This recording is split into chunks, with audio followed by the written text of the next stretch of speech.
Tnediet l-Aġenzija għall-Circular Economy Malta magħrufa wkoll bħala CEMalta li ser isservi bħala regolatur bil-mira li tħeġġeġ soluzzjonijiet innovattivi li kull ma jmur iwassluna għall-ekonomija ċirkulari. Il-Kap Eżekuttiv ta' CEMalta, l-inġinier Anthony Rizzo, spjega li l-prinċipju bażiku ta' ekonomija ċirkulari huwa l-użu fit-tul tar-riżorsi, fejn il-forma jew il-ġeneru tar-riżorsa jista' jinbidel.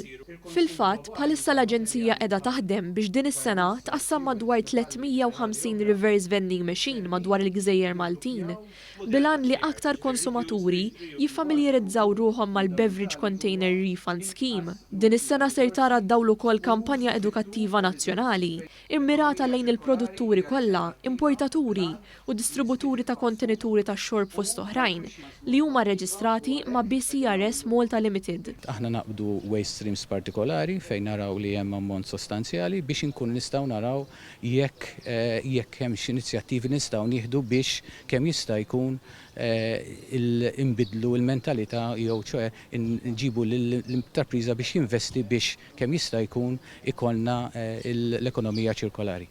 Min-naħa tiegħu il-Ministru għall-Ambjent Aron Farrugia ikkonferma l-impenn tal-Gvern f'dan is-settur u spjega l-ħidma li ser tkun qed taħdem fuq l-Aġenzija biex pajjiżna jagħmel tranzizzjoni lejn zero waste.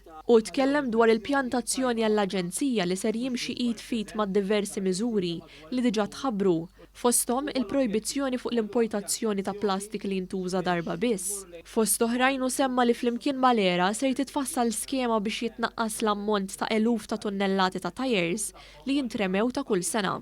Ħabbar ukoll li fil-ġimgħat li ġejjin l-Aġenzija ser tiffirma ftehim biex jiġi indirizzat l-iskart tal-kostruzzjoni fost oħrajn.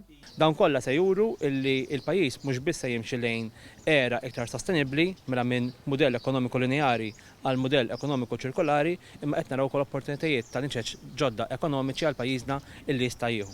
Il-Ministru Farrugia temm jgħid li l-Gvern għandu jkun il-promotur ewlieni ta' dawn il-modelli.